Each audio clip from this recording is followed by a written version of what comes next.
తిరుమలలో భక్తుల రద్దీ కొనసాగుతూనే ఉంది. గత కొద్ది రోజులుగా భక్తుల రాక ఎక్కువగా ఉండడంతో పరిస్థితి రోజు రోజుకు మారిపోతోంది. ఎండాకాలం సెలవుల నేపథ్యంలోనే తిరుమల రద్దీ పెరిగినట్లు తెలుస్తోంది. స్కూళ్లు, కాలేజీలకు సెలవులు ఉండడంతో అన్ని రాష్ట్రాల నుంచి శ్రీవారి భక్తులు దర్శనానికి పోటెత్తారు. త్వరలోనే పిల్లలకు సెలవులు కూడా ముగియనుండడంతో ఈ లోపే తిరుమల శ్రీవారిని దర్శించుకోవాలని భక్తులు భారీ ఎత్తున తరలివస్తున్నారు. ఈ క్రమంలో గత వారం రోజులుగా తిరుమలలో భక్తుల రద్దీ అనూహ్యంగా పెరిగిపోయింది. తాజా పరిస్థితి చూస్తే అన్ని కంపార్ట్మెంట్స్ కూడా భక్తులతో నిండిపోయాయి. కంపార్ట్మెంట్లు అన్ని నిండిపోవడంతో వెలుపల వరకు భక్తులు వేచి ఉన్నారు. టోకెన్లు లేకుండా వచ్చే భక్తులకు శ్రీవారి సర్వదర్శనానికి 24 గంటల సమయం పడుతున్నట్లు తిరుమల అధికారులు తెలిపారు. గత 10 రోజుల క్రితం వరకు ఏపీలో ఎన్నికల హడావుడి ఉండడంతో తిరుమలకు స్వల్పంగానే భక్తుల తాకిడి ఉండేది. ఎన్నికలు ముగిసిన తర్వాత ప్రతిరోజు భక్తుల తాకిడి పెరుగుతూ వచ్చింది. నిన్న ఒక్కరోజే తిరుమల శ్రీవారిని 70,668 మంది భక్తులు దర్శించుకున్నారు. 38,036 మంది తలనీలాలు సమర్పించారు. 3,64,00,000 హుండీ ఆదాయం వచ్చినట్లు తిరుమల తిరుపతి దేవస్థానం అధికారులు ఒక ప్రకటనలో తెలిపారు. శిలాతోరణం వద్దకు భక్తులు బాలు తీరినట్లు పేర్కొన్నారు. సాధారణ భక్తుల తాకిడి అధికంగా ఉండడంతో తిరుమల అధికారులు ప్రత్యేక ఏర్పాట్లు చేశారు.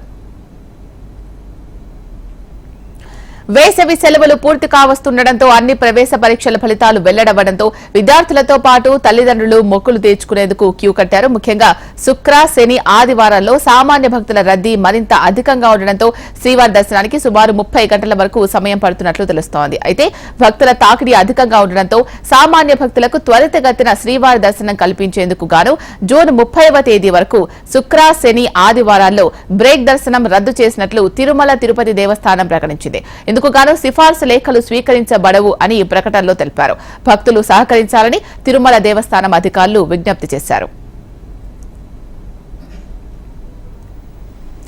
తిరుమలలో వరుసగా 10 రోజుల పాటు నెలకొన్న రద్దీపై మరింత సమాచారం మా ప్రతినిధి సురేష్ అందిస్తారు. రద్దీ కొనసాగుతూనే ఉంది. ఈ నేపథ్యంలో తిరుమల తాకిడి పెరిగితే తిరుమల తిరుపతి దేవస్థానం కీలక నిర్ణయం తీసుకుంది. ప్రస్తుతం శ్రీవారి ఆలయం వద్ద ప్రస్తుతం శ్రీవాణి దాతల దర్శనం కొనసాగుతుంది. ఏదైతే ఇకపై శుక్ర, శని, ఆదివారాల్లో పూర్తి స్థాయిలో సిఫార్సు లేఖలను రద్దు చేసి సామాన్య భక్తులకు ఎక్కువ సమయం కేటాయించాలన్న ఆలోచనతో తిరుమల తిరుపతి దేవస్థానం ఉంది. ఇప్పటికే ఎన్నికల హడావిడి ముగిసిపోవడం, మరోపక్క వేసవి సెలవులు రావడంతో పూర్తి స్థాయిలో తిరుమల క్షేత్రానికి భక్తుల తాకిడి పెరిగిపోయింది. విపరీతమైన రద్దీ నెలకొందని చెప్పుకోవాలి. ఎందుకంటే ఒకరోజు స్వామి దర్శనం చేసుకోవాలంటే పూర్తిగా 30 నుంచి 40 గంటలుగా సమయం పడుతూ ఉంది. ఈ నేపథ్యంలో తిరుమల తిరుపతి దేవస్థానం అప్రమత్తమైంది. గతంలో ఎలక్షన్ కోడ్ అమలు ఉన్న సమయంలో పూర్తి స్థాయిలో ఎన్నికల కోడ్ ని కఠినంగా అమలు చేస్తూ ఎవరైతే స్వయంగా వీఐపీ వచ్చిన వారికి దర్శనం కేటాయిస్తూ వస్తుంది.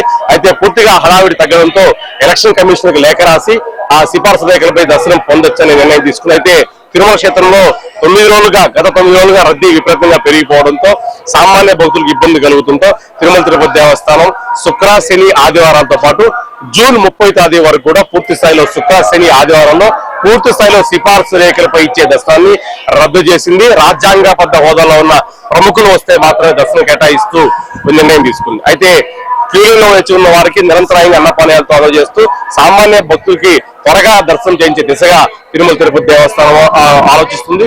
ఇప్పుడు చూసుకుంటే ఇవాళ సోమవారం దర్శనానికి 24 గంటల సమయం పడుతుంది. శ్రీవారి ఆలయంలో భక్తులు కూడా సోమవారం దర్శనం కాసుకోవచ్చు. పూర్తిగా తిరుమల ఆలయం వెలుపల కావచ్చు, మాడా వీధుల్లో పూర్తి స్థాయిలో రద్దీ ఈ తాకిడి విపరీతంగా అని చెప్పుకోవచ్చు. ఎటు చూసినా సోమవారం దర్శనం చేసుకొని భక్తులు బయటకు వచ్చారంటే మొత్తం రద్దీ నెలపని చెప్పుకోవచ్చు. పూర్తిగా లడ్డు కౌంటర్ కావచ్చు, శ్రీవారి ఆలయ ప్రాంగణం కావచ్చు, అన్నదానంలో కావచ్చు, గదులు పొందే సిఆర్ఓ ప్రాంతంలో కూడా విపరీతమైన రద్దీ నెలకొంది. సోమవారికి మొక్కులు చెల్లించే తలనీలాలు సమర్పించే చోట కూడా పూర్తి స్థాయిలో క్యూలు ఏర్పడ్డాయి. ఈ నేపథ్యంలో తిరుమల తిరుపతి దేవస్థానం కీలక నిర్ణయం తీసుకుని చెప్పుకోవాలి. టిటిడిఓ ధర్మారెడ్డి ఎన్నికల కోడ్ ని కఠినంగా అమలు చేసిన తర్వాత ఆ పూర్తి స్థాయిలో కూడా తిరుమలకు రద్దీ విపరీతంగా పెరిగిపోయింది. అప్పుడు ఉన్న పరిస్థితి ప్రకారం చూసుకుంటే శుక్ర, శని, ఆదివారంలో రద్దీగా పెరగడంతో ఒక్కసారిగా తిరుమలకు రద్దీ తగ్గకపోవడం, 30 నుంచి 40 గంటల సమయం పట్టుకోవడంతో టిటిడి మరో ఆలోచన లేకుండా పూర్తి స్థాయిలో సిఫారసు లేఖలు పూర్తిగా రద్దు చేస్తుండగా ప్రకటించింది.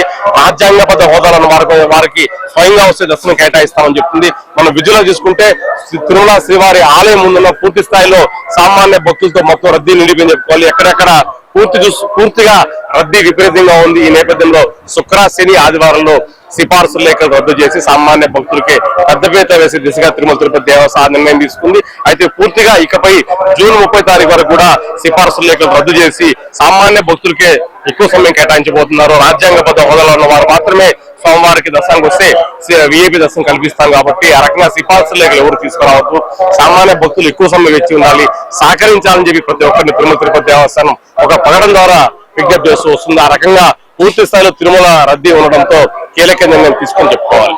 Video journalist Suresh, HM TV Tirumala.